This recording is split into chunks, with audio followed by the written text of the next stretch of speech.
नमस्कार मित्रों, स्वागत है आपका आर्यस स्टडी क्लासेस में। और मैं लाया हूँ वो महत्वपूर्ण हिंदी का टॉपिक जो आपकी विभिन्न प्रतियोगी परीक्षाओं जैसे super TET, UP TET, C TET, यहाँ तक कि सी टेट और लेखपाल भर्ती परीक्षा और प्रदेश की विभिन्न प्रतियोगी परीक्षाओं की दृष्टि से हिंदी विषय का महत्वपूर्ण टॉपिक जिसका नाम है उच्चारण प्रयत्न के आधार पर व्यंजन के प्रकार। जी हाँ, उच्चारण प्रयत्न के आधार पर व्यंजन के प्रकार कितने होते हैं? 2 प्रकार के होते हैं। नंबर 1 कौन सा? अल्प प्राण। अल्प प्राण, जी हाँ, अल्प प्राण अर्थात जिन व्यंजन वर्णों के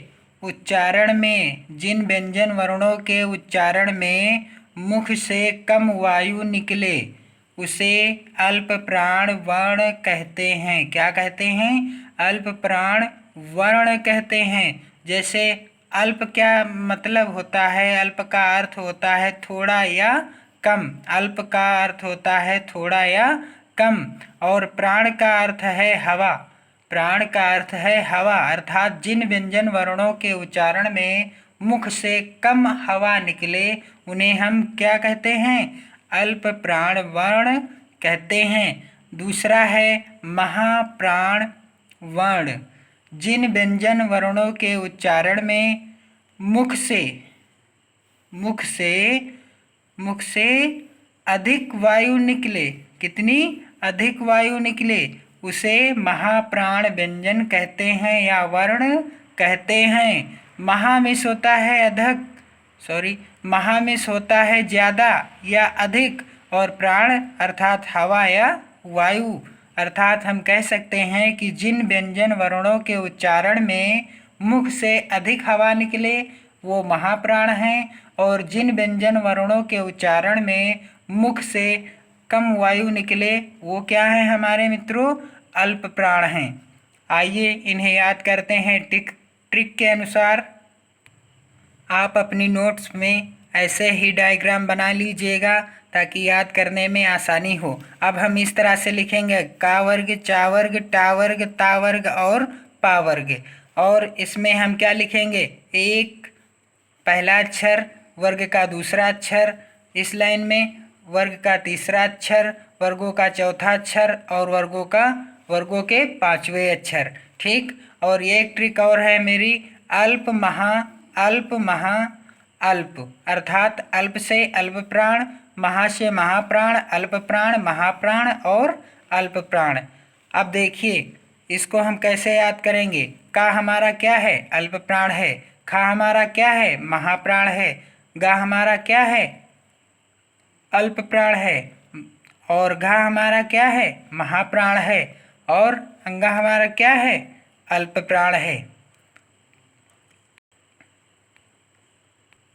इसके साथ साथ अंतस्थ वर्ण या, रा, ला, वा ये भी हमारे क्या हैं? अल्प प्राण हैं। या, रा, ला, वा ये हमारे अल्प प्राण हैं, अल्प प्राण हैं।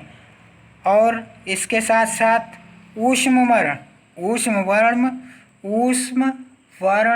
शा, शा और हा, शा और हा ये हमारे महाप्राण हैं। क्या हैं? महाप्राण हैं।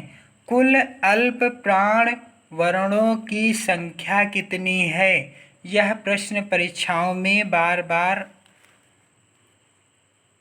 आ चुका है। अर्थात हम कह सकते हैं कि यह प्रश्न बेहद महत्वपूर्ण है कि कुल अल्प प्राण वर्णों की संख्या कितनी है। तो आप क्या लिखेंगे? 19 लिखेंगे, या 19 जिस विकल्प में होगा वही सही करेंगे। अगला हमारी ट्रिक क्या है? अल्प प्राण अर्थात 24, यानी वर्ग का दूसरा और चौथा अक्षर, प्रत्येक वर्ग का दूसरा और चौथा अक्षर हमारा क्या होगा? अल्प प्राण होगा। अर्थात इसे हम ऐसे भी याद कर सकते हैं, 24 हमारी क्या है, सम संख्या, और सम संख्या अर्थात हमारी क्या है, अल्प प्राण है। महाप्राण 135 यानी वर्गों का पहला, तीसरा व पांचवा अक्षर, पहला, तीसरा व पांचवा अक्षर, अर्थात हमारी ये 135 क्या है, विषम संख्या। तो विषम संख्या हमारी क्या होगी, महाप्राण होगी। और एक प्रश्न और इम्पोर्टेंट है या महत्वपूर्ण है, कुल महाप्राण वर्णों की संख्या कितनी है? ये प्रश्न आएगा तो आप लिखेंगे 14। कितनी है? 14 है। तो मित्रों, ये मेरा वीडियो आपको कैसा लगा, लाइक कीजिएगा और ऐसे ही वीडियो देखने के लिए मेरे चैनल को सब्सक्राइब कीजिए और शेयर कीजिए। बहुत बहुत धन्यवाद।